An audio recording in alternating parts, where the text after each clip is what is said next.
speaker is Gary Vaynerchuk, who's going to close Module 2. Gary has a singular mission, and that is to be the owner of the New York Jets football franchise, and has decided that the best way to get there is to start a social media empire. Has over 900,000 followers. You may know him as Gary V, the wine guy. Gary.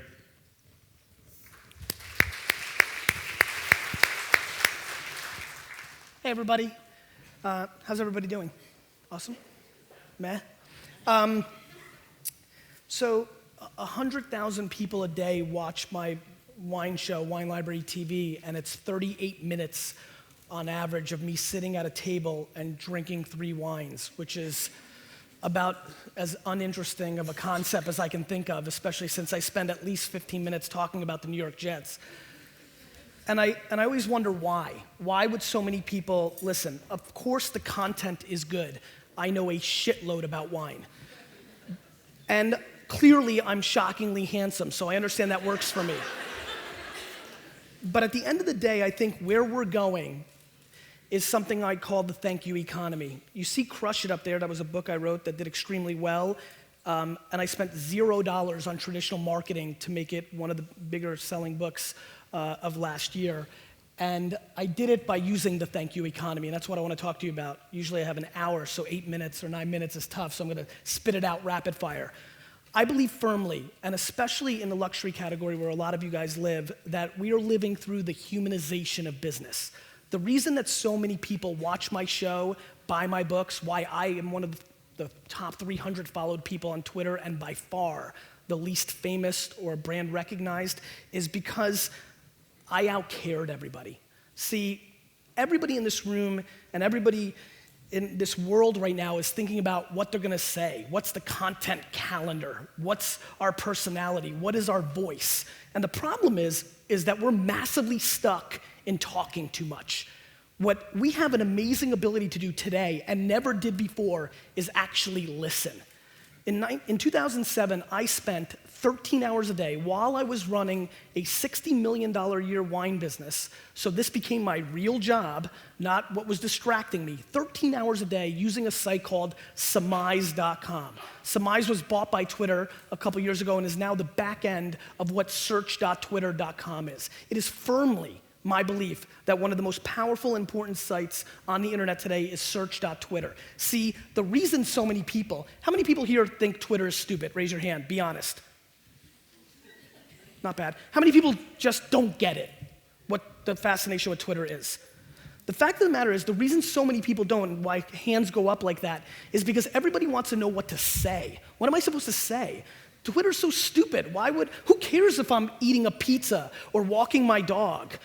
Nobody. But where Twitter gets powerful and where the opportunity in this new world where we have so much data is we can listen. I spent 13 hours a day searching Chardonnay, Merlot, Pinot Grigio, Bordeaux, Chinon, Pinot Gris, and actually cared enough to answer and not say, hey, go to winelibrary.com and buy it, or hey, watch this video I just did on Syrah. I just said, here's your answer. This is what you need. And it started building context of an actual relationship. See, what's really interesting to me is I firmly believe going forward that our grandparents are more suited to be successful and social than we are, because we're going back to small town rules. Marketing is about to get really fucking hard. It's about to get really one-on-one. And I think that's a very important thing that people need to understand.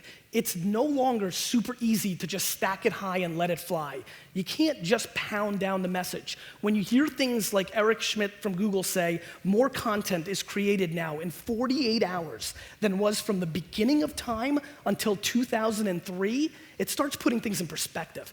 Beginning of time to 2003, every 48 hours, same amount.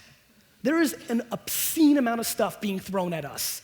And the things that are gonna filter through are not always going to be the things that are most creative. I sit in green rooms like this and in conferences. I started a consulting company. We have clients like, Campbell's and PepsiCo, the National Hockey League, and everybody's trying to figure out how to make it happen. How are we gonna do it, right? We all think we're so damn smart. We're gonna market it and figure it out. The reality is the consumer's bullshit radar is so much better than anybody in this room or in this game realizes. And now that we can actually hear from them and see it, we're starting to understand that. To me, What I'm passionate and fascinated about is how in the world would you allow this scenario to happen? You're sitting at a coffee shop and the person sitting right next to you, let's say New York style, they're damn close, and they're talking about your brand. Are you gonna say thank you or interject, maybe, especially if they're saying, let's say, something positive instead of something negative? You may actually say, oh, cool, thanks so much for liking Vitamin Water. I work for Vitamin Water, blah, blah, blah. The fact of the matter is that's happening online thousands, if not millions of times a day around brands, and we stay silent. I'm shocked that brands in 2011 are going to put themselves in a position where they're not gonna thank people for saying the nice things they say publicly to their entire social graph. I'm blown away that we don't recognize that what we need to do now is take advantage of this insane phenomenon, which is this. 6 years ago, if I'm sitting and watching a Jets game with my buddy and I drink a Bud Light and say, you know what, this Bud Light lime really sucks, I'm never ordering this again. 2 minutes later, my doorbell rings. I come and open, hey, I'm John from Bud Light, we're really sorry you don't like the lime flavored flavor, but please try our Bud Light Extreme. 2 things would happen.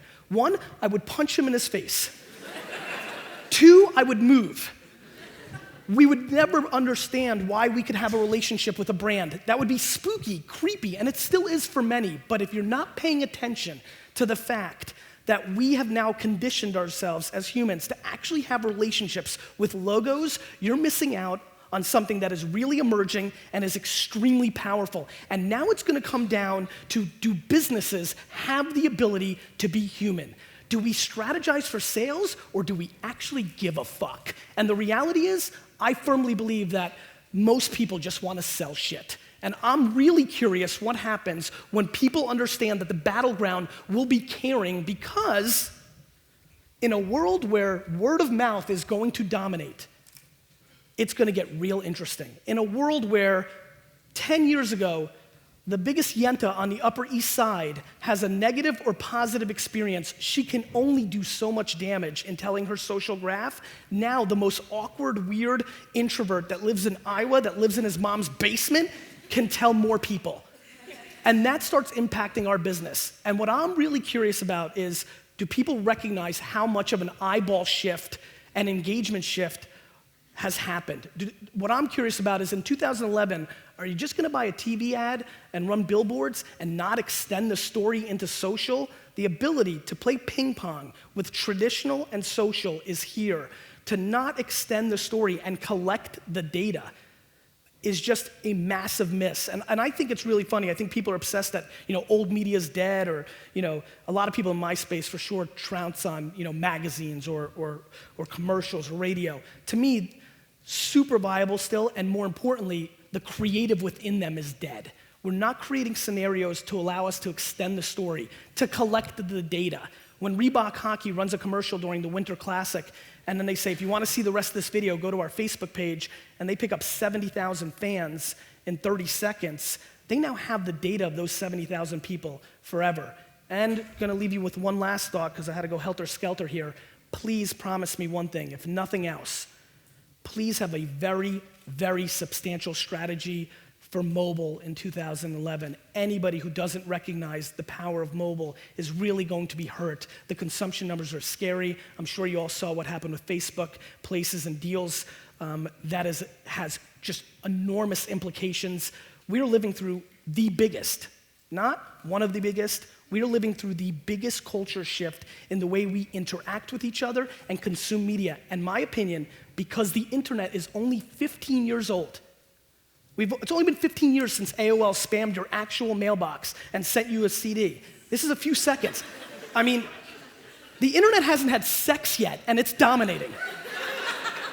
My belief is because the internet is so young and we think so fast that we are grossly underestimating how early this is and how large the impact is. And until your businesses become humans and have relationships, create true context with users, and extend those for the marathon instead of the quarterly report sprint, it's gonna be difficult to succeed going forward. I love everybody, bye-bye. Oh, by the way, I know we have lunch, and make sure you pay attention to Greg Shove. The Pinot Noir I selected is gonna blow your fucking face off. Yeah.